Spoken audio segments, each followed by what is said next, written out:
Regular hybrid meeting of the Board of Commissioners of the Greater Boca Raton Beach and Park District is now called to order. It is Monday, February 1st, 2021. It is 5:15 p.m. Joanne, would you please call the roll? Sure. Commissioner Ernst? Yes. Commissioner Engel? Yes. Commissioner Rollins? Yes. Commissioner Vogelsang? Here. Commissioner Wright? Here. Okay, thank you, Joanne. Commissioners, are there any changes to the agenda? Okay, hearing none. It's time for public requests, and our Executive Director, Breanne Harms, is going to read any emails into the record, and then we'll take the calls when you put your hand up and give your name and address. Thank you. Okay, Commissioners. Hi, I am the owner of Unit 102 at 5301 of Boca Chica number 7. It's our interest to have an executive golf course as planned by the Park and Beach District. I'm strongly against any real estate developing plan in this area which would badly impact our quality of life. Please proceed immediately with your plans at Ocean Breeze for an executive golf course and other golf amenities not provided at the city-acquired Boca Country Club. Regards, Wenkin Yu. And I'm sorry if I didn't do that first name well. Dear Ms. Harms, please change my public comments to be read at tonight's meeting to the following. Dear Commissioners, whereas the district's legal counsel has obtained a legal opinion from the Office of the Florida Attorney General regarding the legal capabilities for the district to convey property, whereas this legal opinion confirmed the district is not legally allowed to convey any of their property, whereas the district purchased the Ocean Breeze property but agreed to give legal title to the western portion of this property to the city per the interlocal agreement with the district, whereas the district and the city are currently in the process of amending this ILA, it is hereby requested that the district remedy this illegal conveyance of their property by requesting an amendment of the ILA in order to expeditiously transfer the legal title to the western portion of the Ocean Breeze property in the ownership name of the district. Respectfully submitted, Robert Ducate, 5351 Northwest 3rd Terrace. This is from Julia Johnson. I would love you to consider adding 1 or 2 croquet courts to the Ocean Breeze plan. This is a game which is growing significantly in popularity, and many of us in Boca Raton would love to have a court here. The resort has 1 or 2 small courts. Most of us travel to West Palm Beach to play. Croquet has a similar maintenance structure to golf, but the area is much smaller, about 84 feet by 105 feet, and the grass is uniformly cut. If you would like me to gather names of those residents that would support this, I am happy to do so. Thank you for your consideration.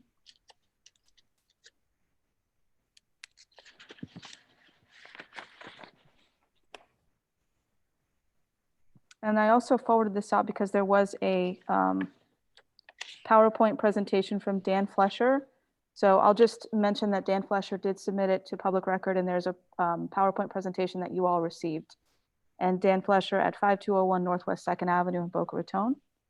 And then we have Shirley Walsh. Dear Commissioners, thank you for all you have done to save Ocean Breeze from certain and unwelcome development these past years.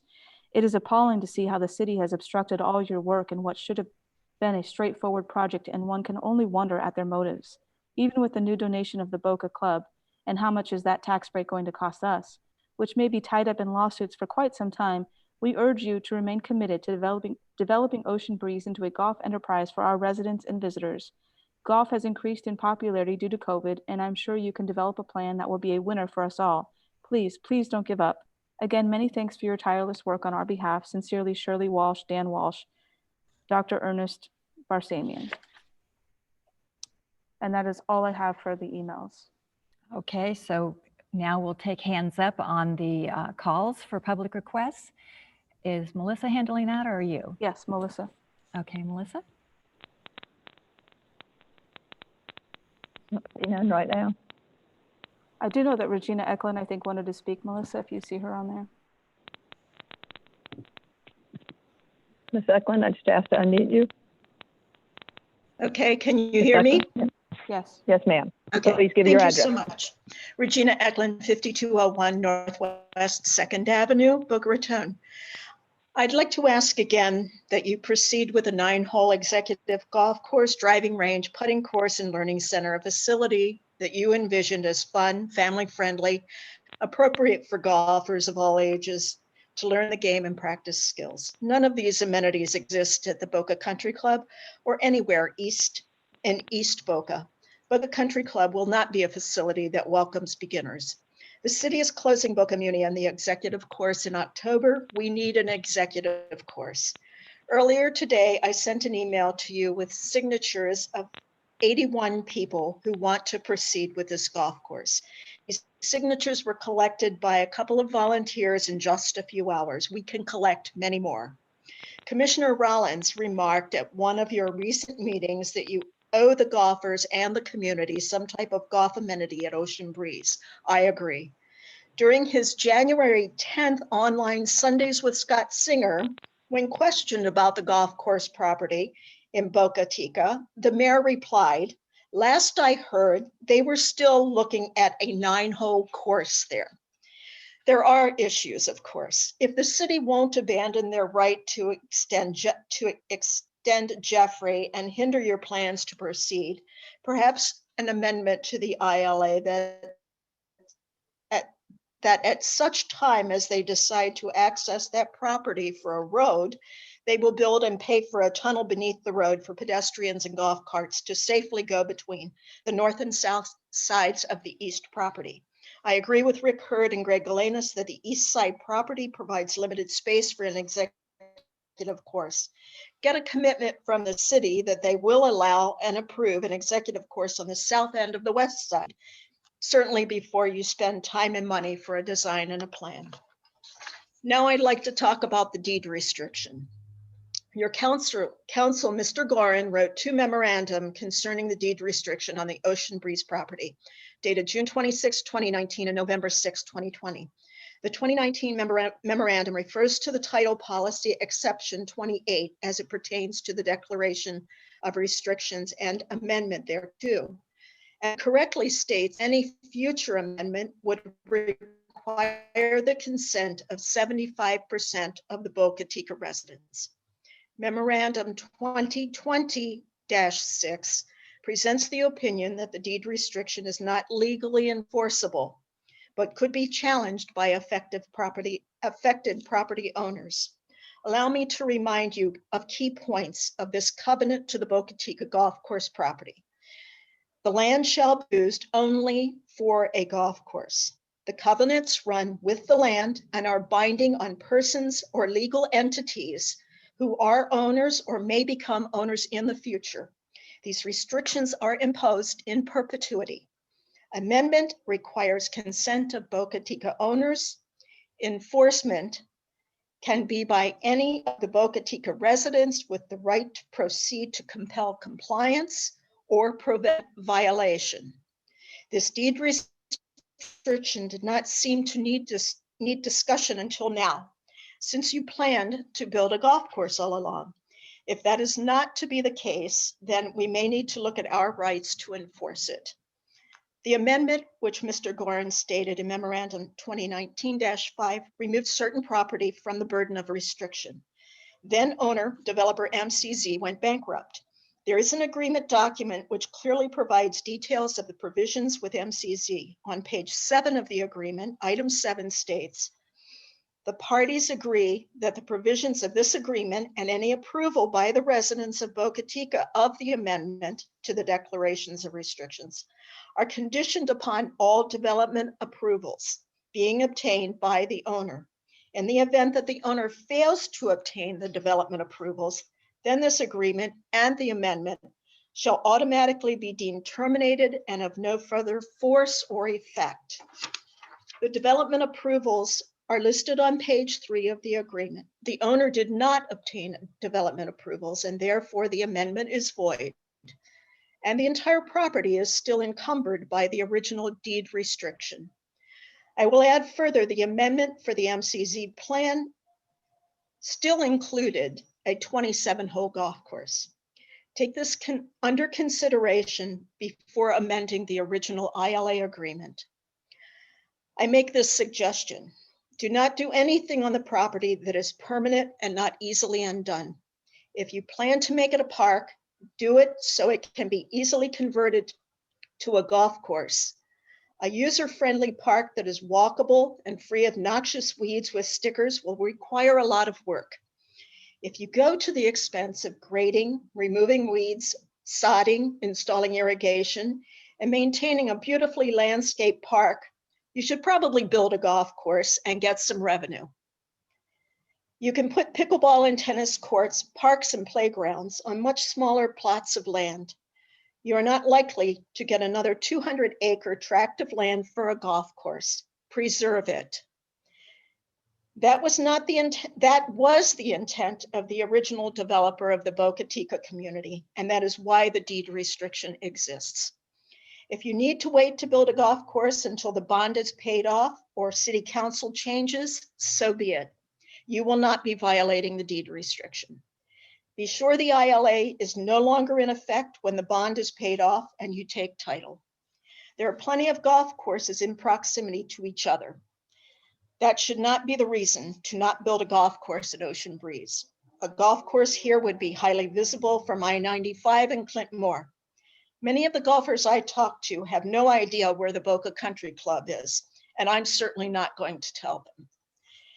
One last thing I'd like to mention, boots on the ground. For all of you commissioners who may have not visited the 212 acres here at Ocean Breeze, I suggest you do that. Then you will see the scope of the property that is in your possession, but wear boots. Thank you very much. Thank you, Regina. Melissa, our next caller, please.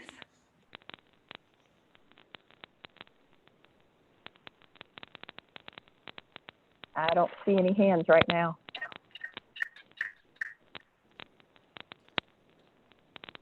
I think Mr. Chaffee might.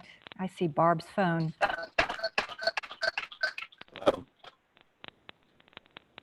Not here. No, we don't. I'll unmute him, see.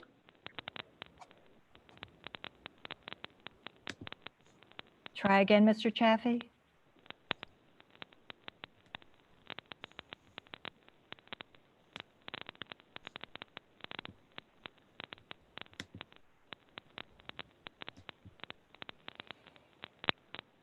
I prefer the live version of Mr. Chaffee. I do too. Very much so.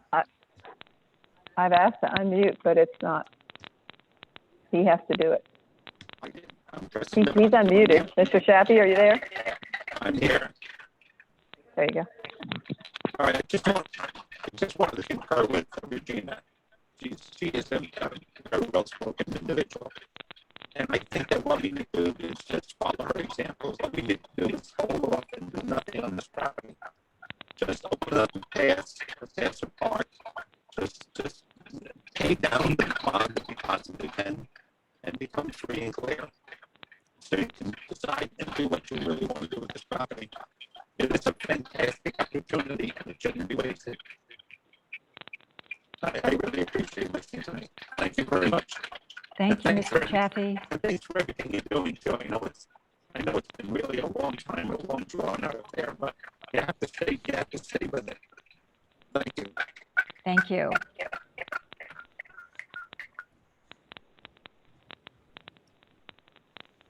Anything else, See Melissa? any additional hands?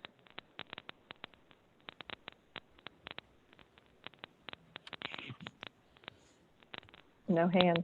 Okay. Public requests are now closed. It's time for the approval of the minutes of the regular hybrid meeting that was held on January 19th, 2021. It's found on page 3 of your agenda packets, commissioners. Do we have a motion to approve? So moved. Thank you. A second, please. Second. Thank you. I think Mr. Ernst was first. Is there any discussion, commissioners? Hearing none. Joanne, would you please do a roll call vote to approve the minutes? Sure. Commissioner Ernst, Yes.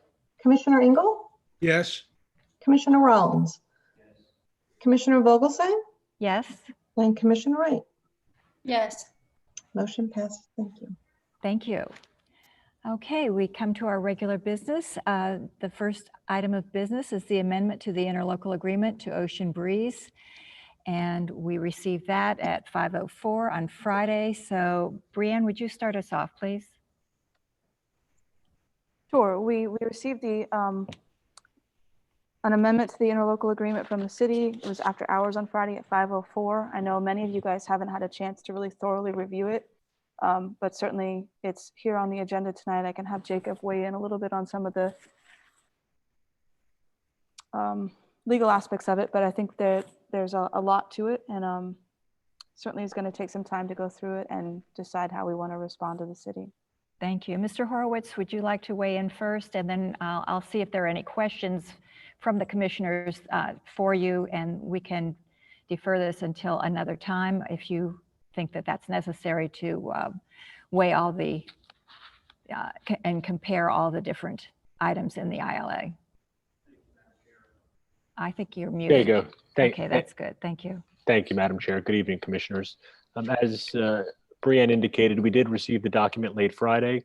We have had a chance to go through it. We spent some time over the weekend reviewing the city's comments and trying to digest what they've presented to us to consider. There are a couple of just at least preliminary observations. You may recall that when we sent the city a proposed amended ILA back in December, our objective really was to address one issue, that being the future use of the property, and to expand the existing ILA to provide some greater flexibility to the extent that the district wanted to develop both the east and west side moving forward. The language that we had proposed to the city was stricken from the version that we received on Friday. They have proposed some alternate language. Primarily, there's some significant and quite detailed updates to the agreement as it relates to the bond, which we're in the process of reviewing. Does put some additional obligations and burden on the district. There's some additional limitations in the context of future use. What we've started to do, and I know that we spoke to the chair and we spoke with Ms. Harms earlier today, we've started to go through the document that was received on Friday and take the current ILA that goes back several years now, which is currently in full force and effect, along with the document that we submitted to the city in December, and put together a side-by-side comparative matrix, which essentially outlines the three documents as it relates to the obligations of the parties, the future use of the property, the impacts on the bond, and the future payment and debt obligations. We are in the process of putting that together. We hope to have it finalized by the end of this week. It will take a little time just to compare the documents side by side. The way that the city's track changes were presented, it's a little difficult to identify what they changed on the city's prior documents, so the district's prior documents, excuse me. So we are doing a side-by-side comparison just to make sure that we captured all of their proposed revisions. We're certainly happy to discuss the document tonight to the extent that the board wants to really get into the details. But again, we're in the process of preparing a more detailed analysis that we'll be providing to the board later in the week. And we're also happy to defer discussion to some later date once we've had an opportunity to all fully digest and review the document. Thank you, Mr. Horowitz. Commissioners, I'll start with Mr. Engel. Do you have any questions or any comments? I don't have any questions.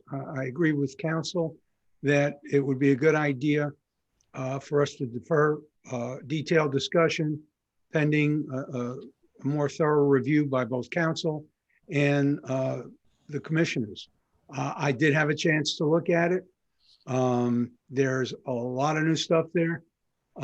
But I'd like to hear from our attorneys as to their opinion, and I also would like to see a side-by-side comparison. Mr. Horowitz is correct. It's very difficult to figure out exactly what was changed over the original document based on what was sent to us. So I'd like to defer, but I'd like to only defer to the next meeting. Thank you, Mr. Engel. Commissioner Wright? Yeah, I have no comment on it yet. I'd like to have the comparison to see and try to review it as best I can until the next meeting. Thank you. Commissioner Rollins? I think you're muted.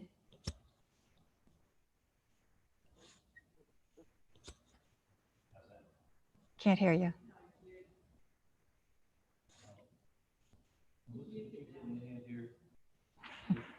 I'll go to Commissioner Ernst.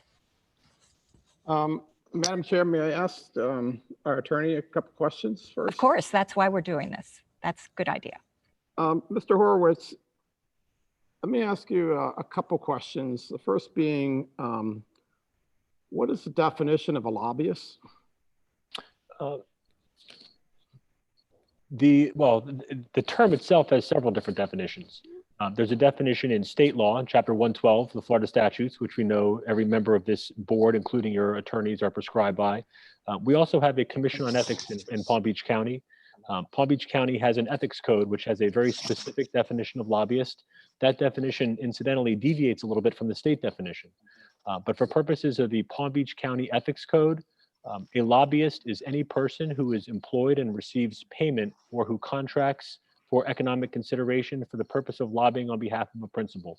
More importantly, in the Palm Beach County Ethics Code, maybe what is not considered a lobbyist, because the definition has certain carve-outs. And just for the record, a lobbyist under the code does not include any elected official when that official is lobbying on behalf of the governmental agency that they serve. So in other words, the 5 members of our commission, when you essentially lobby or approach another elected official, another governmental agency, and advocate on behalf of issues pertinent to the Boca Raton Beach and Park District, by definition, you are not considered a lobbyist. And incidentally, that same carve-out extends to your staff and it extends to your lawyers. So your executive director is not a lobbyist when she communicates on behalf of her employer, and we are not lobbyists, so we advocate on behalf of the district. Okay, that's very good. Second question, I understand you represent several cities as their council. When you're handling an agreement, an interlocal agreement, what's the typical protocol for how do you, acting as a city attorney, what do you normally do when you approach another third party? The answer is it depends. But one thing I will offer is that, and you're correct, we do represent a number of municipalities. I'm the city attorney for the city of Cooper City. My law partner, Sam Gorin, is the city attorney for Pembroke Pines and North Lauderdale and Broward County. And our law firm represents about a dozen municipalities throughout South Florida. We routinely collaborate with other city attorneys, other local government attorneys.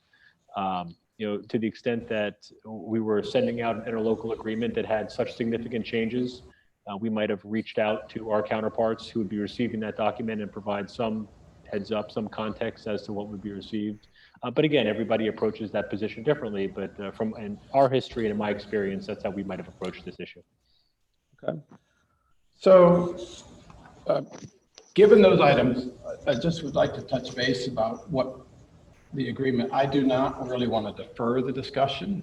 I'd like to make a proposal or have discussion to have our executive director go back to the city and talk to them, which we can get to a motion later if the group so chooses. But I guess I would like to highlight to the community, I took a little bit of offense to the messaging that we're, our executive director is a lobbyist. And if we are lobbyists, I'm very proud to lobby for residents and for people in recreation and our community. And last time I checked, our city residents and the district residents are the same. And when we started this process, we started in good faith to build a golf course at the city's request. We do have a letter that says it was requested by us, and we all agreed that the district would buy and build a golf course. We spent a considerable amount of money over the past couple of years designing and tearing down, but we were restricted in many aspects for the irrigation on the west side due to the titling. And we thought we did that all with the assumption that we were going to build a golf course. This titling issue of putting the west side became a handicap for us, and it's presented greater issues later on. So it still was the intent that we were going to build out, develop recreation facilities for the community. And unfortunately for the people in Boca Chica, it has been a bit of a nightmare. It's dragged on and on and on. And I, for one, in my next 4-year term here, do not want to wait till the end of 4 years and have nothing done. I think something should be done out there. And the country club acquisition by the city is a game changer. It puts 2 golf courses, two potential municipal golf courses within a 3-mile radius. And so obviously greater consideration has to be working with the city to do things. And I think we in good faith have tried to work to build the first golf course. I can understand the delay. The second ILA agreement, I don't need the comparison analysis to see what was done to it, because it's very complex and it is a trap. You know, it was written with significant changes to the agreement that would basically require anything that is done approval with the city, much more stringent than it was before. And it also creates an avenue of greater sense of default. And so if you're in a financial document, anything that creates a default also has cross defaults possibly with other agreements. If we don't budget for repayment of the debt, it potentially causes default. And even a bank would, if they defaulted on any one of our homes because we didn't make the last payment, they would take your home and they would sell it and they would give you your equity portion back. The way this is all written, we lose everything that we put into it. And there's several other triggers in there that would potentially trigger something else that I don't even know without the detailed review, which I greatly appreciate that if I was considering signing it. But I guess I would recommend to this group, I've seen enough that I don't think we can even consider it. And it's disappointing that it's in there. So I go back to a couple options here.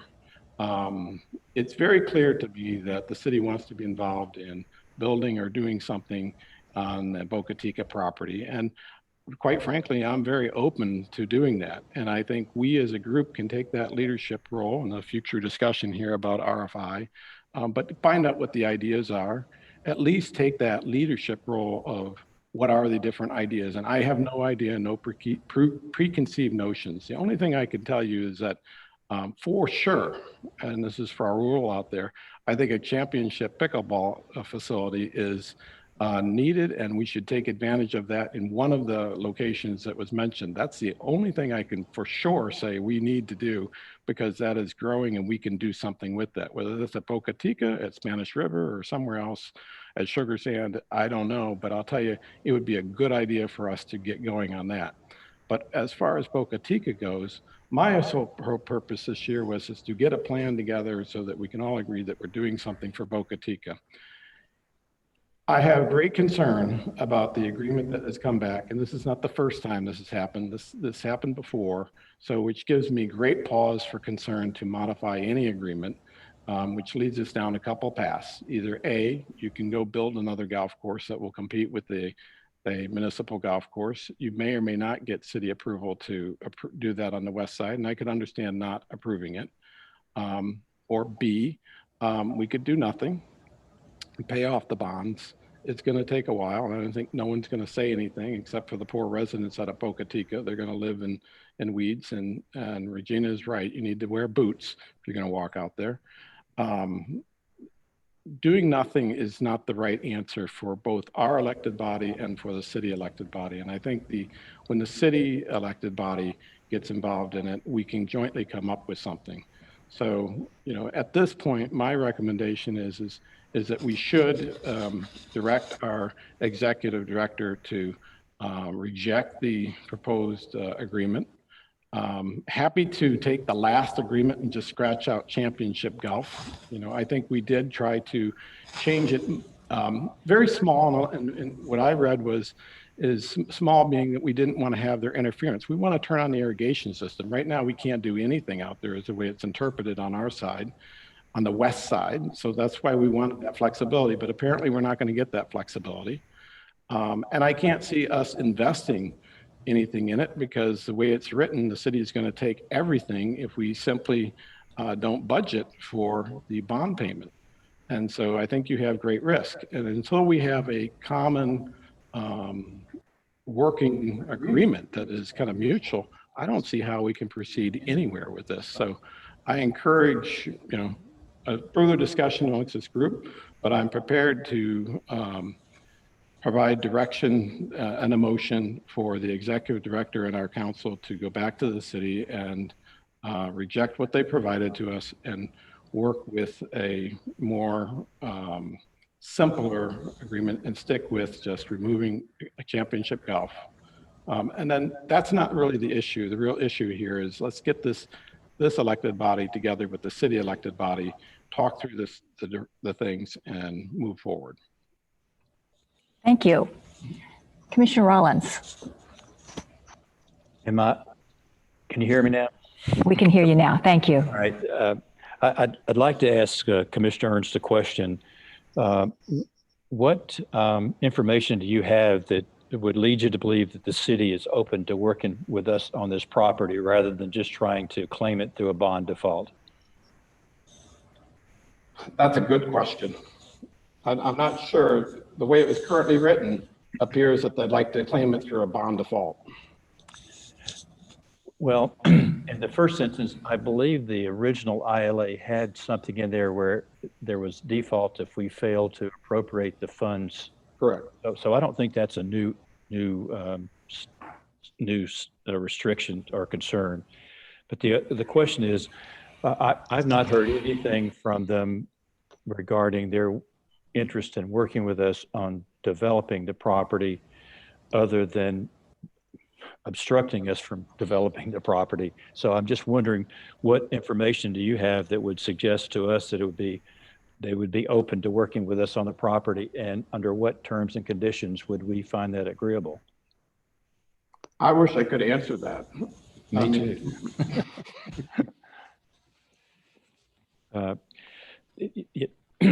I'm almost to the point where I would just like to say, let's get the approval, because we had given the city the last bit of information they had asked for, and there was a lot of information that we provided to the city in the initial phases as we're trying to get our approval of our site plan. And I believe we gave them a site plan that we thought was the final answers to the questions that they had.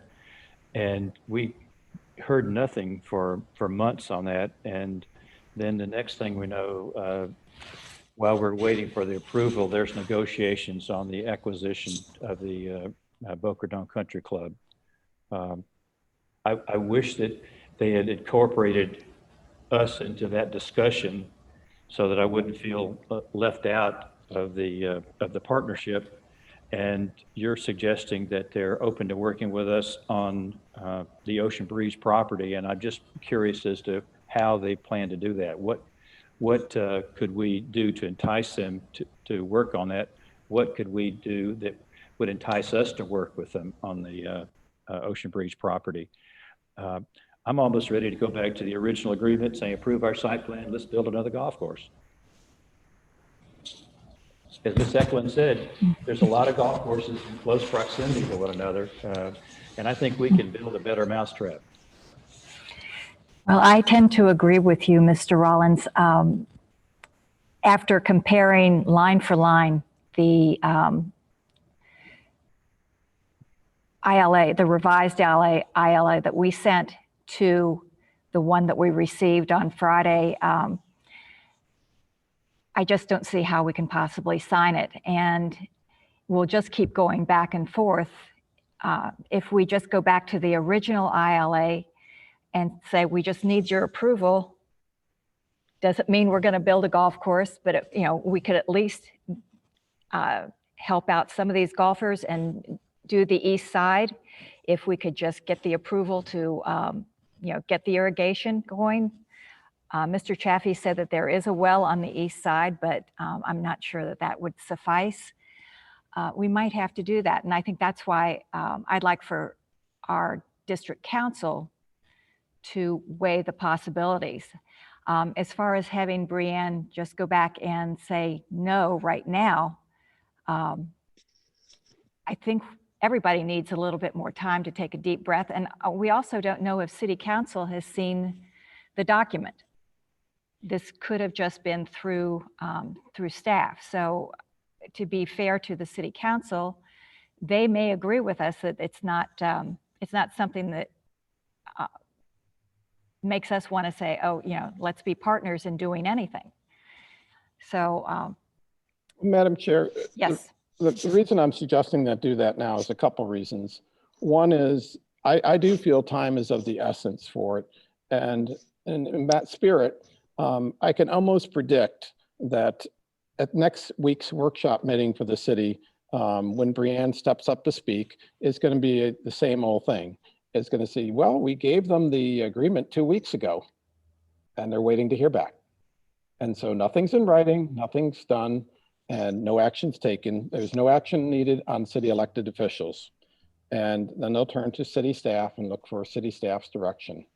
And it's easy to say, well, we haven't heard back, so we'll wait till we hear back. So, and the other thing I would point out to you is that there is a city election coming up.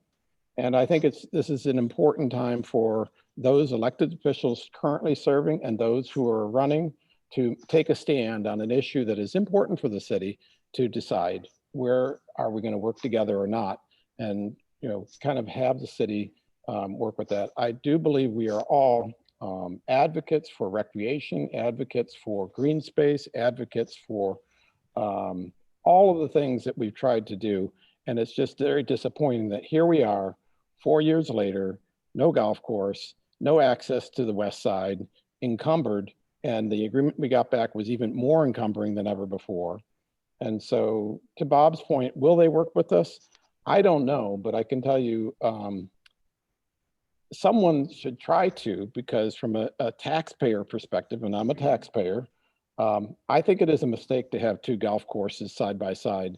And I think that Boca Chica property can be something very dynamic and a destination point for the residents and for the community, whether it's a championship pickleball facility or whether it's a tennis center, any number of things. But I say, let's take the leadership role and flush out some ideas that both the city and the district can come on board with.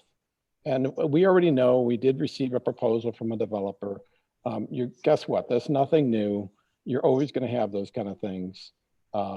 It's okay. You should always consider it. You shouldn't flatly reject it. You have to look at all the ideas. And then I think whatever we come together with, we bring those ideas to the city and we say, here is a number of ideas. How can we work together to do that and focus on a going forward action plan? But what is clear is, one, we as a district are not going to be allowed to do it ourselves. And B, we don't have the money to do it ourselves. And C, if we do want to do it ourselves, you need to pay off the bond. And then that takes us a few years down the road. So with that, I'll still make the motion. Okay, well, why don't you go ahead with your motion then? Thank you. Oh, I think Bob would like to Bob? say something. Well, I guess I agree in large part of some of the things that Craig is saying, especially about the ILA. Yeah, we should just reject it outright. I think we should consider asking for an approval. Well, first of all, the ILA said we'll build a championship golf course. The comments regarding an executive course, the size and space of the east side is not conducive to an executive course comparable to what they have at Boca Muni. I think the design there was kind of a pitch and putt complex rather than something more realistic like an executive course. And I've looked at a design that Rick Hurd proposed. I had a Zoom meeting with him and he showed where it would fit very easily in the a driving range fit on the north side of the west course, and then the executive course could wind down through the property, still leaving room for other development. I don't know why. You would think by the virtue of the time that we've spent that we would have come to the conclusion that the city is not going to allow us to do this. I'm not. All the evidence points to that effect. However, I still feel that we could do the project if we could just get some cooperation from the city on a plan. We came in with a cost that was overwhelming. We refined that, re-engineered it, got it down to a development of under 14 million. We've done everything possible. And so that would lead you to a conclusion that the city is not going to allow us to do it. I'm not at that point where I still feel that we can't accomplish that. I'm not necessarily interested in doing something as a joint project, but I'm interested in doing something on our own at that property. We did that with the Spanish River. That project was a $14 million project that we started and completed. So we have proof that we can do those kind of things.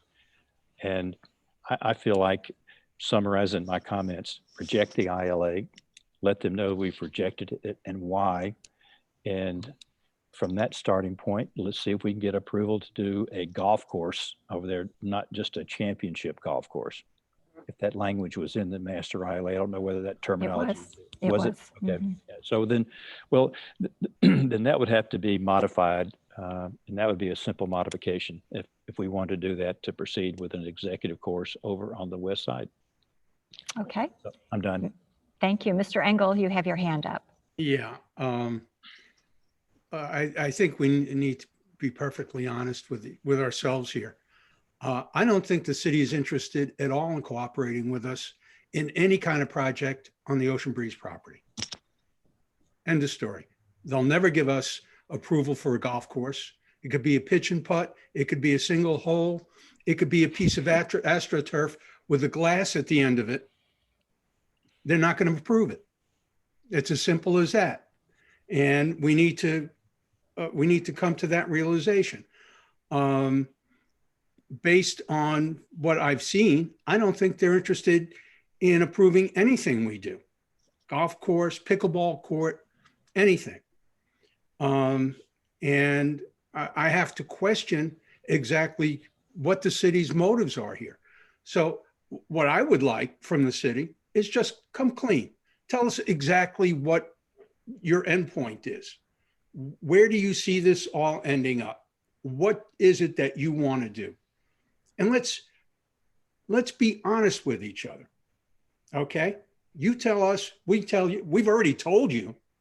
Okay? We've always laid all our cards on the table. We've hidden nothing. Despite what some people on city staff might say as, well, we sent pages and pages of changes over. We really didn't. Okay? And we've just said all along what our intentions are. I think maybe the city, instead of sending us an agreement fashioned the way it was, should just tell us what their intentions are. Where do they see this? Are they going to work with us or not? And just lay it all out on the table. This way we know where we stand and we can proceed accordingly. Thank you. Commissioner Wright, was your hand up? I guess not. No, but Oh, okay. I just so disheartened by this whole thing. I agree with Craig and what he said about having a golf course within a certain distance of another municipal golf course. I just don't think it makes sense. And in terms of the RFI, Craig, I've changed my tone on that. I think we should go out for an RFI. I think we should get ideas, and what we come up with, we could present to council to see if we can work with them on that. I just, with everything that's been going on with this ILA and everything that's been going on with Ocean Strand, I was so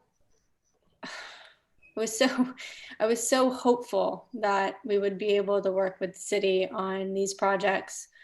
And it doesn't seem to be working out. And I can't figure out why. And I can't figure out why a lot of city staff doesn't seem to be open to accepting us as a partner. And I don't know why. I've talked to 3 city council members, and they are the ones who are open to working with us. So I can't vote to turn down the ILA straight away because I told you I haven't read it. So I can't vote for that right now. I wish I had time over the weekend to do it, but I didn't. But yeah, if you call it to motion, it goes forward, it goes forward. But that's kind of where I'm standing on that vote right now, is that I can't vote on something that I haven't read yet. So I can't vote for that. I don't know, maybe there's other options out there that we can look at. I don't know. I'm just really disheartened about this whole thing, and I'm just being honest with you, with everybody in the public. And I don't understand why they treat us as an outside entity that's not, we have the same people, the same constituents. And I just don't understand why they aren't making this effort to get things done for the same constituents that we have. It's beyond me. I can't figure it out. But I do think that that city council is all for meeting on Zoom. I do know that city staff was not for it, but I think we should push for that. I think that the 5 of us getting together and discussing things face to face or screen to screen, whatever it may be, I think that will be effective. And just being open and honest with one another. And I also think that Brianne should continue to go to workshops to present exactly what's going on with the district. Just get up, talk for 10 minutes, let them know exactly what's going on. Because I feel like a lot of times it's like that game when you're kids, when you play telephone and it goes through 3 or 4 different people and it ends up being something totally different than the original person said. And I don't think it's meant to be that way. But I think it's been turning out that way. And I think that Brianne needs to be there to tell them exactly what's going on to city council people. And I also think that Brianne also needs to set up a meeting with Mike Woike every week at a set time every week. And we should push for that as well, because the direct communication between her and the higher ups and city staff, I think will also be helpful. Those are just 2 things I think that will help in terms of our relationship with them. And then the meeting with city council. So it's exhausting. All good points. It's all good points. Thank you. But yeah, I think, yeah.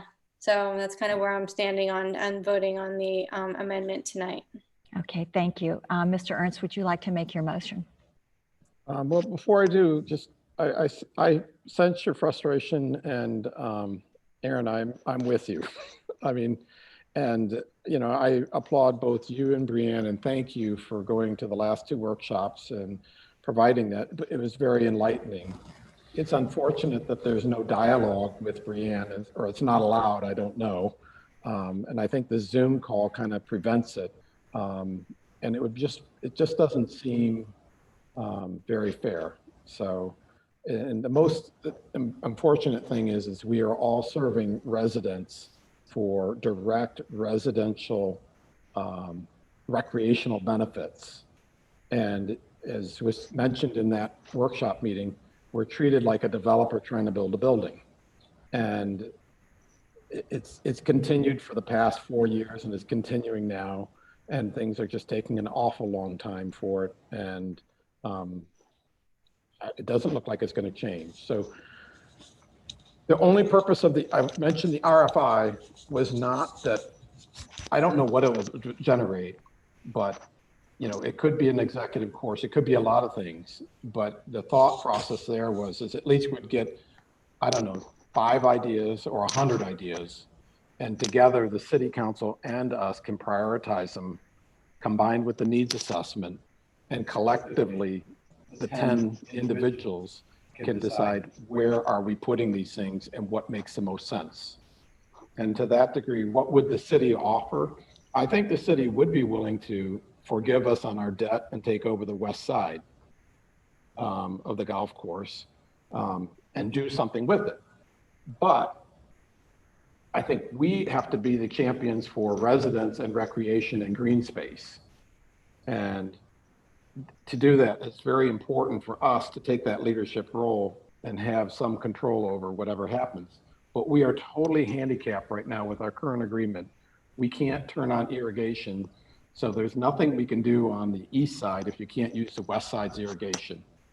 And that's a big problem. So, and I wish we would have thought that through before, but that's what we have. So with that, I'll make a motion that the district, we received the counter ILO proposal agreement from the city, that we kindly ask our executive director and council to go back to the city and inform them that the terms that they presented are not accepted. However, we're open to a modification to the existing ILA agreement, which includes a change to just removing golf and providing irrigation access only. But more importantly, we want to open a dialogue and communication. And when is that going to happen? And how is it going to happen? The ball's in their court. Okay, is there a second to this?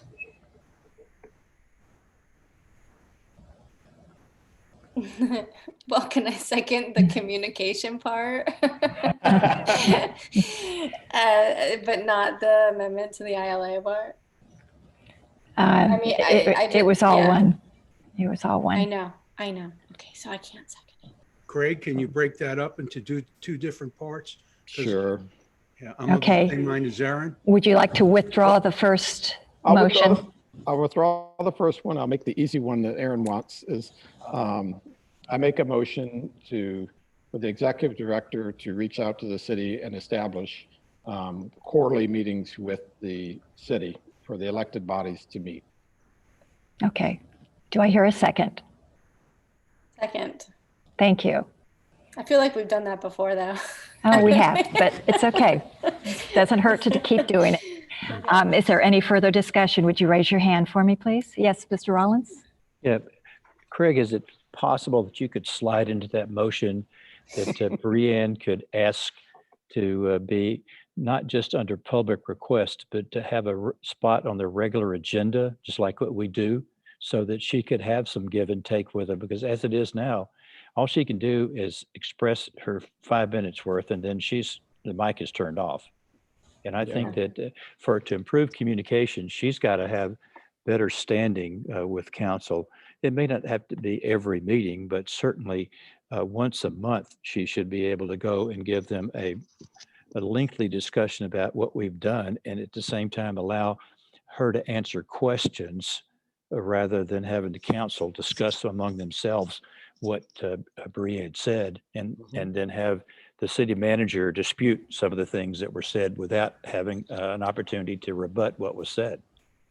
Yeah, good idea. I agree with that, but it's really their meeting, so they get to control it. So, but I do amend my motion for better communication to include a request for the executive director of the district to have dialogue at the workshop meeting or city council meeting if invited.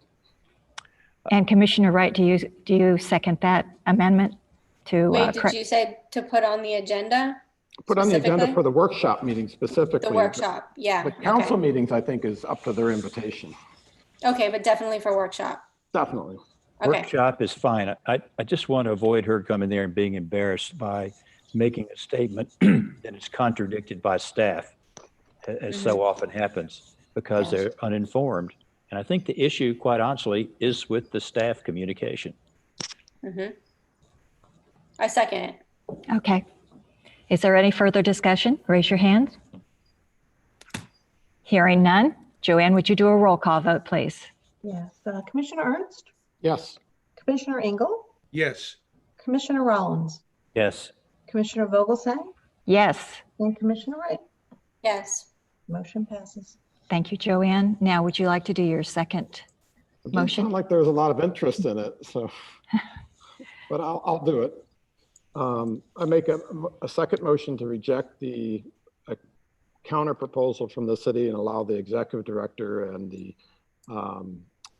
district's council to work with the city for a new agreement. Okay, do we have a second on that? Okay, hearing none. We do not have a second, so the motion will not go forward.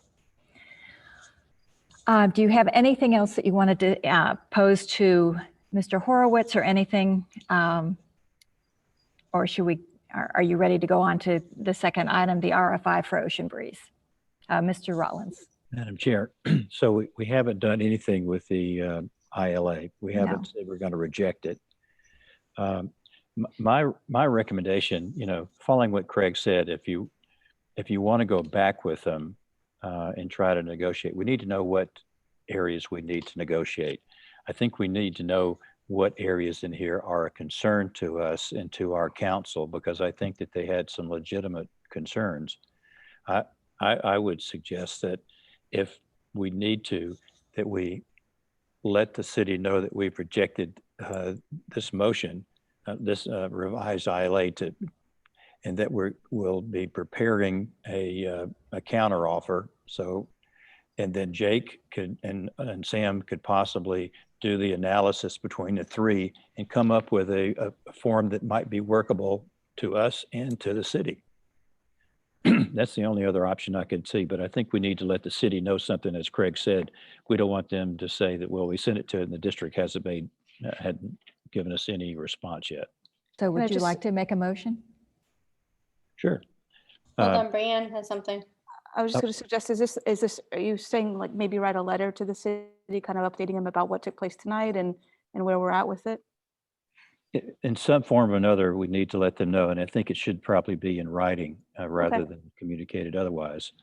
But in a positive way, hopefully we can get past staff and get to the folks that are sitting on the dais there to understand our concerns.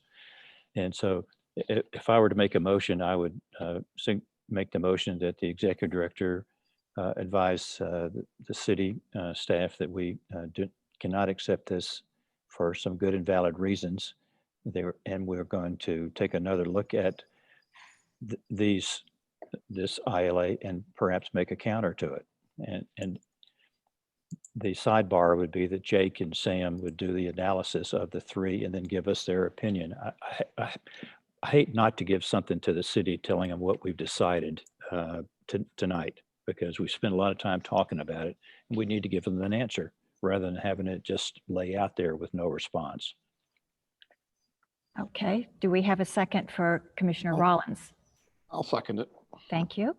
And Commissioner Wright, did you have something you wanted to say, or were you just informing me about Brianne? Yeah, I was just letting you know that Brianne wanted to say something. Thank you. Is there any other discussion? Okay, Joanne, would you do a roll call vote for Mr. Rollins' motion? Sure. Commissioner Ernst, Yes. Commissioner Engel, Yes. Commissioner Rollins, Yes. Commissioner Vogelsang, Yes. and Commissioner Wright. Yeah, I'm okay with that. Motion passes. Okay, good. Can I just make sure one thing that when she sends it, to make sure to send it to all city council members as well, so that Agreed. they see it? Agreed. Yep. Just one comment, sir. Madam Chairman. I want to thank Erin for being so helpful to Brianne in these meetings. And I know that she's put in some time and effort to try to get our message across. And Erin, thank you very much, and very much appreciated. You're welcome. I'm more than happy to go on Zoom because I'm, able to. So I'll continue to go, and I can't say anything, but I can listen. Well, your relationship with council is important, and I hope you continue that. Thank you. Yeah, I'll try. Thanks. Okay, let's move on to item number 2, the RFI for Ocean Breeze. Mr. Ernst, would you like to start us off? Yes. The concept for the RFI we discussed back on, I think it was November of last year, and the whole concept is just to gather ideas. We've heard various things from the community, from a executive course, just tonight, which is brought up before, and it's a valid thing, or going forward with the driving range in the short course, or a tennis facility. I personally have heard the tennis facility. And then we also had an unsolicited proposal, which you can expect. This just puts it out there for a common platform for everyone to give us their ideas, including the community, anyone who's got ideas, and I'd say give it a good window of time, 3 months maybe. And from that ideas, we'll have many ideas, and it be shared with the city council, and that the city and the district elected officials evaluate them and say, combining that with the needs assessment, all the input we got of things is it makes sense. What is the right thing for us to do? Is it a public-private partnership on things? Is it a we do it ourselves, or is it the city maybe takes over a section of the property and builds something themselves and we build a section ourselves? I don't know. I think it will be a starting point for just a clean slate, what makes sense, and we'll do it with the community. And I think there, at the end of the day, the goal is to try to get something done and at least develop a plan that we all agree to that can move forward with. And so the RFI is meant to be very open. Your package tonight includes several examples, including the one that was done by the city for the golf course. It's just a call for ideas, and it's at no cost to us to do so, but it gives us a starting point for that discussion with city officials. Okay. Is there some discussion? Yeah. Yes, Madam Mr. Chair. Engel. I agree with Craig as far as getting ideas. I think it's important.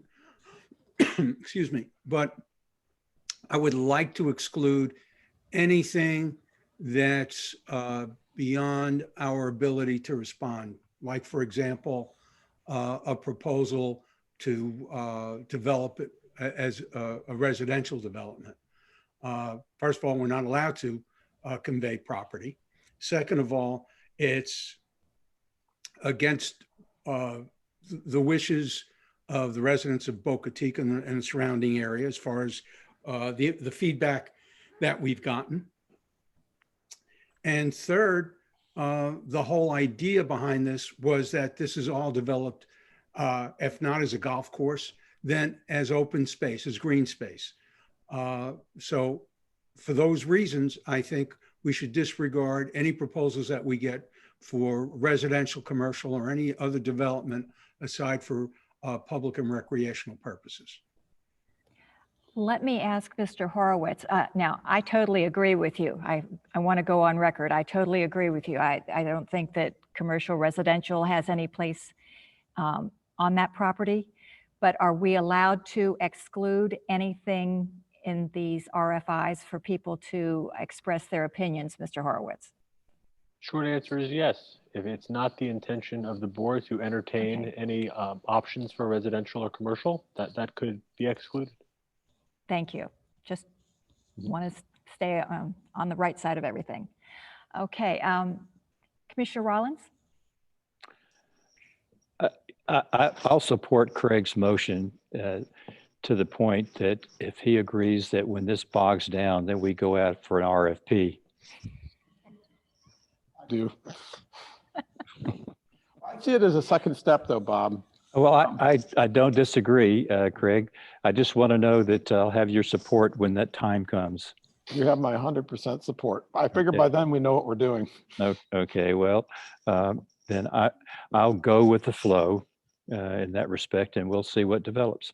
But Okay, can I yes. make one comment? It's Absolutely. really oriented towards Steve's comment. And look, I think we all bought this property with the concept that it is to be preserving 212 acres of green space. And I totally agree with that.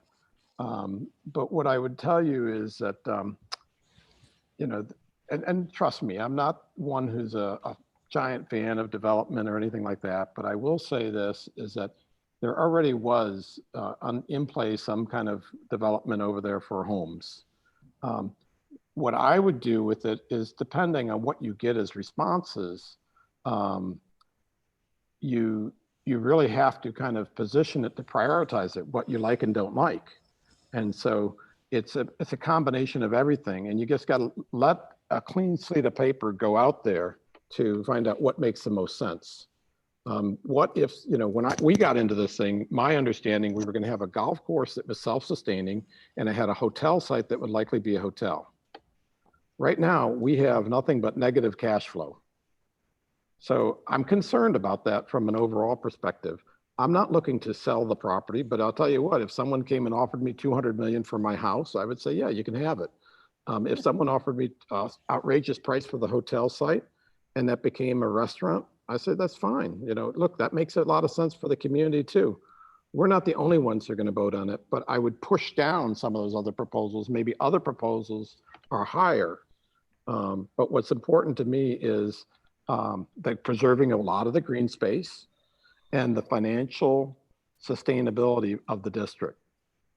Those two things. And if we can do that, isn't that more important to us overall?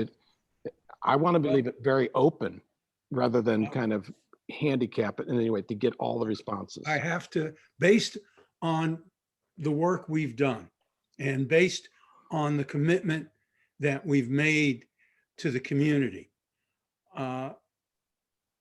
I can't see giving any, and based on our own charter, I can't see giving any consideration to anything that where we would be okay with residential or commercial development of this property or any part thereof. It just, I'll be honest with you, Craig, it goes against my grain. And that's okay. That's one person's, but you're going to exclude things that we don't know what they are. And when Well, it comes to look, prioritizing, that's where you'd address it. There's, theoretically, somebody could come in and say, well, listen, I want to drill for oil on that golf course.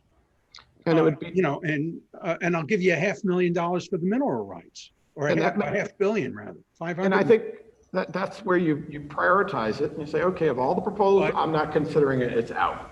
Yeah, but if we tell these people from the get-go that it's out, I don't even want, to be honest with you, I don't even want a discussion by anybody on whether or not we're going to allow a residential or commercial development of this property. I mean, when we first talked about it, we said, okay, we're going to build a golf course here. It wasn't that, and we did it with the purpose of preventing residential development. So I think we have to keep that in mind. What was our original purpose? Okay. So as far as everything else, as far as doing an RFI and getting ideas, I'm all for it. I think it's great. Okay. But as far as anything but recreational or green space development, I can't see how we could consider it. Yeah, but let me ask you, you said excluding commercial. So you're saying if someone came to you with a proposal to build a championship pickleball center that they were going to pay for and allow the public to use, we would have to exclude it because it's commercial? No, and that's not what I'm saying. I'm talking about recreational development. I mean, if we built a golf course, we'd have somebody else run it for us and they want to run it at a profit. If we had somebody come in and want to build a pickleball court with a snack bar, okay, they could build it and run it for us. It would have to be ours. That's not really commercial development. That's towards a recreational purpose. At a hotel? Okay. A hotel, to me, first of all, it's not zoned for it. Second, I don't think a hotel there would do much good, to be honest with you. I think it'd end up being a white elephant because that's what happened with the last one. Steve, I think you have a lot of support for what you're saying. Yes. Thank you. Commissioner Wright?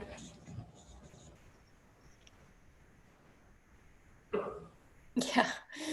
I'm 100% for the RFI at this point. After talking, I talked to a planner friend of mine and said, I described the situation to him about the position that we're in with this piece of property. He's like, wow, that's a really weird position, because usually when a city government or entity purchases a property, they have an idea of what they want of that property, which is what we had when we originally purchased it. And now that's kind of out the window because the city got gifted the golf course. So now we're kind of at, square one again, and we have really no idea of what we want there. That's kind of the reason why I kind of, changed my thinking on the RFI, is that we could get some really cool public-private partnerships, throwing around things like FP&L, South Florida Water Management District, the county, like lots of different things that could come of an RFI that we have no ideas out there. I am not for, you know, any residential development or commercial development in terms of, you know, kind of what you're thinking, Steve, you know, any big stuff or anything like that. But it would be nice to see what kind of different things come into us without restricting it. You know what I mean? It wouldn't harm anything to see what comes in. And then you just say, well, God, I wouldn't consider that, or no way, I wouldn't consider that. And then you can kind of just go from there and see what comes in. You know, we're not saying that we're going to take the green space and develop it or anything like that. And I think in the RFI,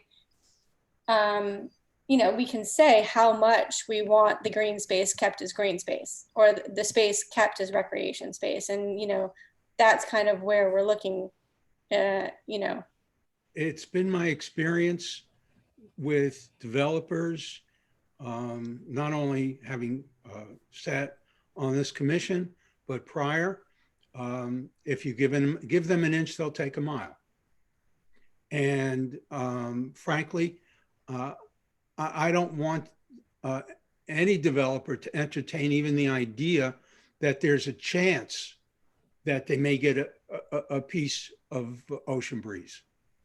So how would you eliminate it without eliminating things that we could possibly consider? Well, like that I would leave, you know what I mean? I would leave that to our council as to how to set up. We already have a broad idea as to what we want. We want to develop it as a recreational facility, as a public facility with universal access.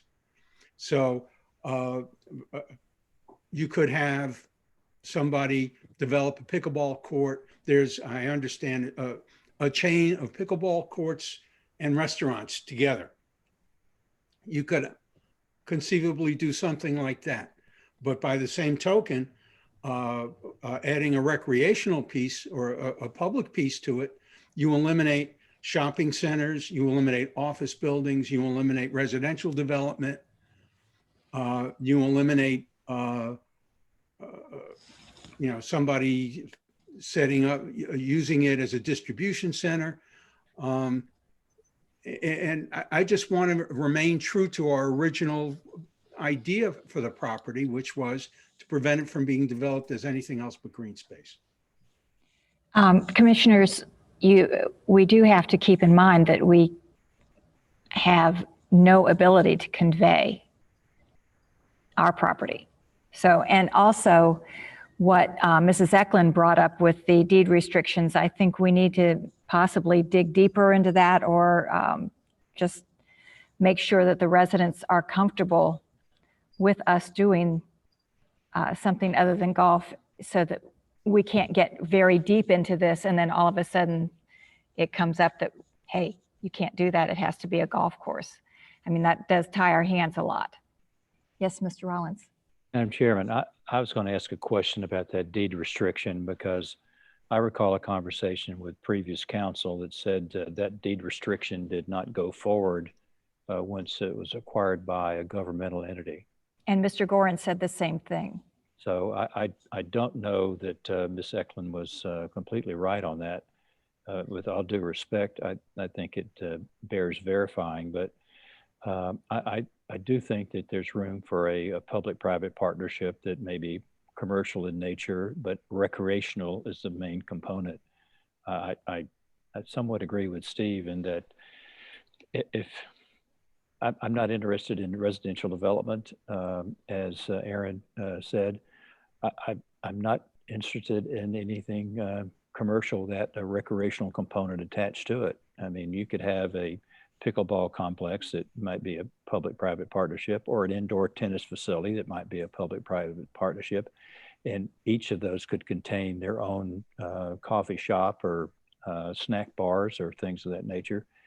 which would provide some revenue for us, or we could have the executive golf course, which could be run by a private partnership, or we could do it. So, but I think to Steve's point is that once you give a developer a little hint that you may be entertaining something, I believe then it'll far outweigh the more reasonable responses to recreational facilities that we want to build or see built.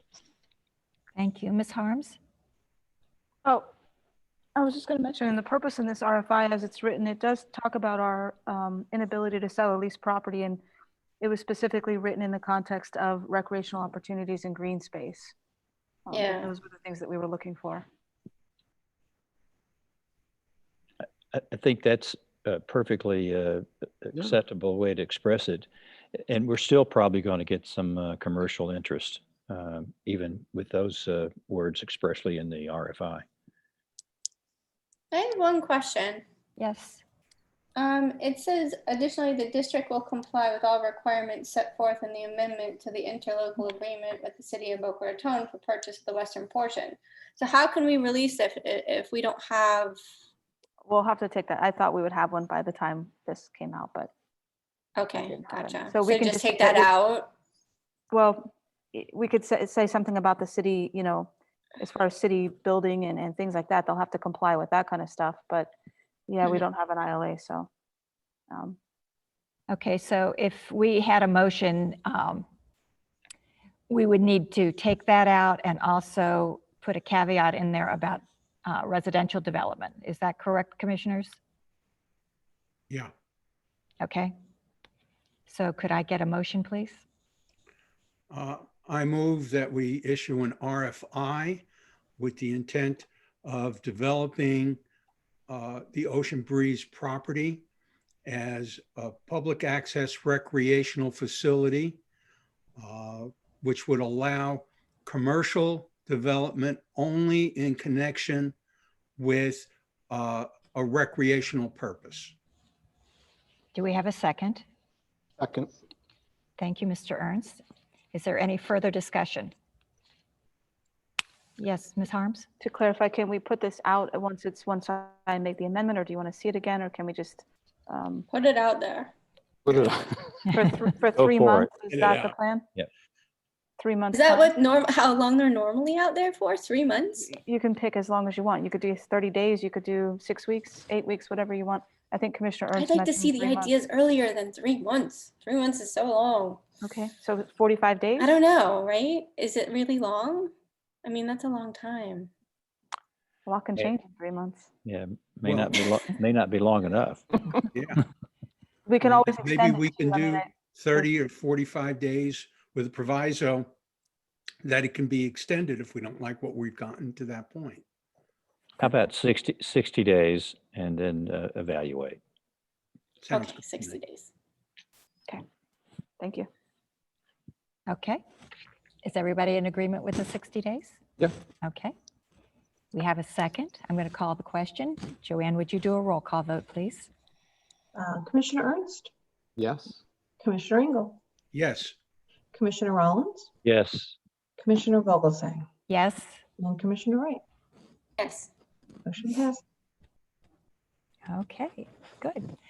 Item number 3, the proposed monthly Ocean Breeze meeting. I think that was yours also, Mr. Ernst? Thank you, Madam Chair. The purpose of having the proposed monthly meeting is to have something designated just to talk about Ocean Breeze and allow for residents and city officials to know that we are going to do it. I don't know if it's, following one of our existing meetings, but have it designated. And that way we always cover that, because I feel like this sucks the oxygen out of the room every time. And we don't talk about any of the other important things that are going on with the district. And I'd like to see some of those other important things like the volunteer network, like Sugar Sand Exploratorium, the carousel, all the other things that we can do as a district to encourage our recreation for our community. And that's why I want to just have one separate meeting. I don't care whether it's following one of our existing meetings, but that way everyone knows it, or it's on a different date. It doesn't matter to me. um, having a recurring item on the agenda every meeting would not satisfy that desire?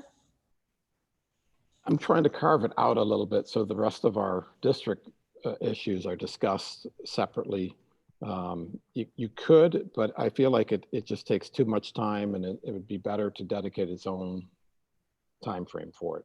I mean, if you have something else that you would like to discuss, always bring it up. You know, let us know what you want on the agenda. We are more than happy to put it on a future agenda item. If, like you're talking about the volunteers, totally, you know, we can put that on. Having a separate meeting, Mr. Horowitz says it's a possibility. It's the will of the board. What, Mr. Rollins, what are you thinking? Well, I've sat on this commission for 25 years, and we've had those opportunities where we've had more than two meetings a month and dealing with the golf course design and other functionalities. But my schedule is pretty set. I frankly could not add another meeting to my agenda with the other committees that I serve on. My wife would hang me up by my thumbs. And so, while I appreciate what Mr. Ernst is saying, I think that I would rather put that as #1 topic on our agenda and discuss that before we do anything else. And if the meeting runs a little longer, so be it. But I don't have another evening I can spare. Okay, Mr. Engel? I kind of go along with Commissioner Rollins. Not that I couldn't find time to schedule another meeting.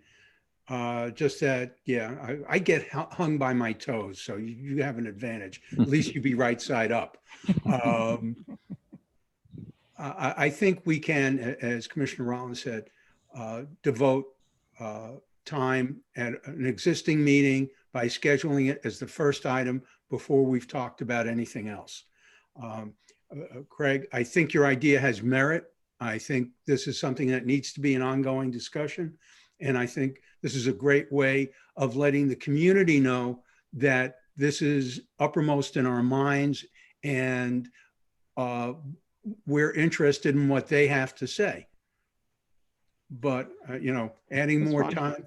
time, as much as I would like to, I also would like to preserve my marriage. Commissioner Wright? Yeah, am I muted? No. No, you're good. Totally agree with you that it sucks the air out of the meetings, absolutely.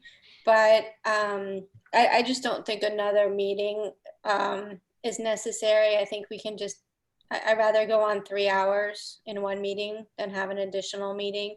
And then when we're done talking about it, we're done talking about it.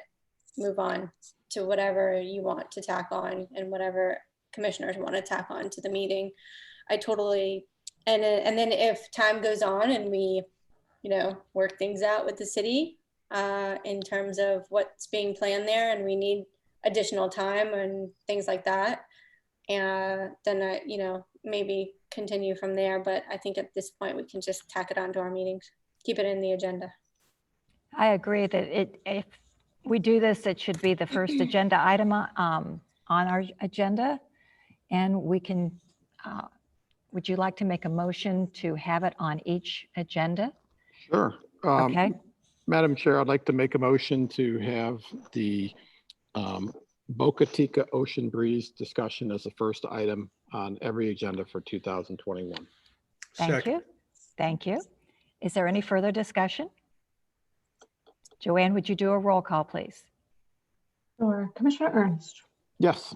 Commissioner Engel, Yes. Commissioner Rollins, Yes. Commissioner Vogelsang, Yes. and Commissioner Wright. Yes. Motion passes. Thank you. Thank you, everyone. The approval of the payroll and invoices found on page 31 of your agenda packet, commissioners. Madam Chair, I'd like to make a motion for the approval of payroll and invoices of $765,616.89. Before it goes for approval, I do want to point out to the the members, it includes a $360,077.22 refund to the taxes collected in the Royal Palm Division. This was brought up in 2020 that the Royal Palm Polo subdivision was assessed Greater Boca Raton Beach and Park District. However, it was annexed into the city, but it's not part of the district. And after that discovery, the Palm Beach county appraiser and tax collector, I should say, did the analysis to determine the amount that was due to the tax collector, and they are refunding it if they haven't already. So. Okay. So we have a motion. Do I have a second, please? Second. Thank you. Is there any discussion, any questions for Mr. Ernst or for Ms. Harms? Joanne, would you do a roll call vote, please? Sure. Commissioner Ernst, Yes. Commissioner Engel, Yes. Commissioner Rollins, Yes. Commissioner Vogelsang, Yes. Commissioner Wright. Yes. Okay. Reports and discussion items. Our first is Executive Director Brianne Harms. Would you start us off, please? Sure. Commissioners, the pipes and pumping bids were due back on January 27th. I did ask for a bid tally sheet, but I was only given a list of bidders, so there were 6 responders. I am guessing that the city will evaluate those responses and then let us know where that project stands. We received the information that we were waiting for from the property appraiser, so we are going to be sending out the letters to San Remo this week. So hopefully that'll generate some response on the entrance to the property there. The Gumbo Limbo Tower, we had a meeting this week to get an update on that project. The ATM is the designer. They've given a notice to proceed, so they're going to start working on things. About 30 days to do some site analysis. We have 60 to, once the bid docs are ready to go, it's 60 to 90 days for the procurement process. And the long story, the short of the long story here is that we probably won't be out to construction until January, February of 2022. So with that being said, we do need to amend our MOU with the Friends to extend it. The current one had construction starting by February 1st. So with your consensus here, I can work with Jacob to get an updated amendment.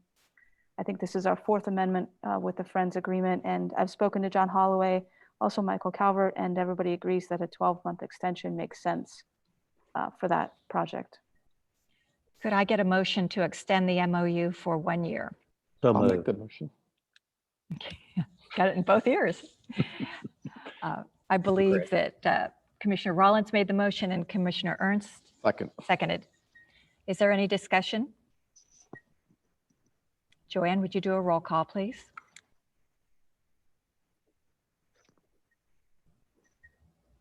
Sorry about that. Commissioner Ernst, Yes. Commissioner Engel, Yes. Commissioner Rollins, Yes. Commissioner Vogelsang, Yes, and Commissioner Wright. Yes. Motion passes. thank you. We'll bring that back to the next meeting for your all approval. I have reached out to the city about a joint meeting and I'm waiting for the city clerk to get back with me. I've expressed our willingness to host it on Zoom and provide any technical help that the city may need. I have Jacob is working with me on an MOU for Verde regarding the use of district facilities. So we're going to review that with city staff once it's prepared and then come back to you all to take a look at that. And we had a pre-bid walkthrough at Ocean Breeze this is for the maintenance and upkeep of the property. We had a pre-bid meeting on Friday that was very well. I will never get in a golf cart with Melissa again, but otherwise it was a good meeting. And everybody, the responders were very interested in the project and had some good questions. So we'll put on an addendum this week. And that is the extent of my updates. Thank you very much. District Council, Mr. Horowitz. Thank you, Madam Chair. Brianne touched on a couple of the items that we're working on, the Gumbo Limbo amendment based on the commission's action. We'll work on the comparative analysis that was discussed earlier, but other than those assignments that we have in the queue, I have nothing else to report tonight. Thank you very much. Okay. I'm going to start off commissioners' reports and wish Commissioner Wright a very happy birthday from all of us. Yay. Yeah. I do have a question. I had an email from Mr. Har in Boca Chica about the lighting at the entrance at Yamato and 2nd Avenue. Melissa, can you give us an update or would you like to do? Yeah, I can weigh in. Okay. Melissa actually had our contractor out there and he fixed all the lights. There's one issue with one of the timers, but that's being addressed, but all the lights are on and working on the entrance. Thank you. They got on this right away, commissioners, and did an excellent job. I'm very happy. Commissioner Engel. Yes, I do have one thing regarding Ocean Strand. If I'm not mistaken, there was an issue with the city about an archaeological site on the property, and we would have to hire an archiologist, 5 archiologists. No, I was just You're gonna. raising your hand. I'm sorry. I could just provide I can update you on Ocean Strand as well. We're in the process of the PR application. Nate has confirmed that we've uploaded all the documents, so we're just waiting to hear back. They have stated that we'll probably need an archaeologist to provide some oversight as far as fencing off that area. It's a shell midden. I don't believe there's any actual bones or anything like that that's ever been found on the property, but it will just be cordoned off and it's not part of the project or anywhere where we were going to remove anything anyway. Okay, thank you. Mhm. That's it. That's it? Yep. Commissioner Wright? Yeah, so I just wanted to reiterate again that we want Brianne to go to all the workshops, and hopefully she'll be on the agenda, and to also request a weekly meeting with Mike via Zoom for 15 minutes. And if you don't get a response with it by the next meeting, hopefully you do. We need to push that, I think. And also push for, do we have any time frame that we want to have this meeting with City Council? I said we'd be ready. I mentioned that I had heard in workshop meetings that some council members were anxious to have the meeting as well. I said, we're all ready to have it. We're happy to host it on Zoom. The city clerk was out on vacation, so I think she's back later this week. Okay, I mean, I think 2 months is, if they can find one single date in 2 months that we can meet, that would be awesome. So by like the end of March. Okay. Fingers crossed. Is that it? Yeah, that's it. Okay. Mr. Rollins? As I sit here seeing everybody, I don't know if you realize how lucky we are to have such a collegial board to work with. I know there's times when you're disappointed with the motion, especially if it's not favorable, but it's not carried over to the next meeting. And to me, that's a compliment to those of us who serve on this board. We do our business. We leave our emotions behind. We're doing what's right for the public, and everybody has their own opinion about things, and that's okay. It's fine to disagree, but we have a great free flow of communication from the top. We know what's going on from Brianne. We're very fortunate that we do have good staff that keeps us up to date on what's happening with district issues. The example with the lighting here is just another example of our staff. Whenever the public contacts us about something, staff gets right on it. And that's impressive. And I'm so delighted that to deal with folks on the board. We all come from different backgrounds, but we all share one common idea, and that's the doing the best job for the community's recreational needs that we possibly can. So kudos to you guys and to staff for helping us make that happen. I'm just glad we don't have to deal with roads and sewers and fire departments and police departments in the process. So, and that's all. Thank you, ladies and gentlemen. Appreciate working with you. And thanks for all your service to our whole community. You all have no idea how much he does for this entire community. It's very impressive. Are you going somewhere, Bob? No, he's not going anyplace. No. Oh, I didn't. Send him like a farewell speech or something. No. I just felt real good about how this meeting played out this evening. I thought we just took some tough subjects, we solved them. Everybody goes away, and there's no ill feelings. So no, I'm just making sure. I'm not going anywhere. Okay, Mr. Ernst. Well, after what Bob said, I thought we have to dust off that proclamation that we gave Gordon and get one that says Mr. Rollins on it, but Please. I second what you just said. And, listen, I'm the first who left the last meeting feeling a little bit frustrated, and I think I let you know that, but I do agree. We have a great group of people, and I think there is a passion here for serving our community, the residents and recreation, and it comes across. So thank you for everyone's, help and leadership. And Aaron, really thank you for, pushing forward on Ocean Strand and Verde and Ocean Breeze. I think, we all kind of come around at different points in time on things, but it takes a lot of effort to do those things. And one way or another, Ocean Strand will be opened up, Boca Chica will be opened up, and I think Verde will be playing, and whatever you do at Verde is going to be a roadmap for Addison Meisner. They also need help. So They do. They need some space over there, though. They do. So we'll look at Is that it. all? See. Okay. Well, thank you all. Brianne, would you like to go over our future agenda items, please? Yes, I'll unmute myself. The MOU for Gumbo Limbo Friends will be at the next meeting.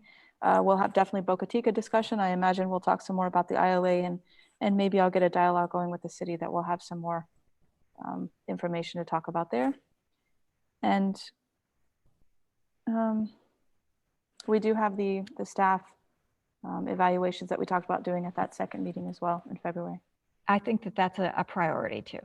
Okay. Okay. Commissioners, do you have anything else you'd like to add? Anyone? Okay. Mr. Engel, Move to adjourn. do I hear a second? Okay. Joanne, would you do a roll call? Sure. Commissioner Ernst, yes. Commissioner Engel, Yes. Commissioner Rollins, Yes. Commissioner Vogelsang, Yes. and Commissioner Wright. Yes. Motion passed. Meeting adjourned, and please stay safe and have a happy Valentine's Day. Thank You you, everybody. too. Have a good night. See you Happy in 2 birthday, weeks. Aaron. Yeah, Thank happy you. birthday. Happy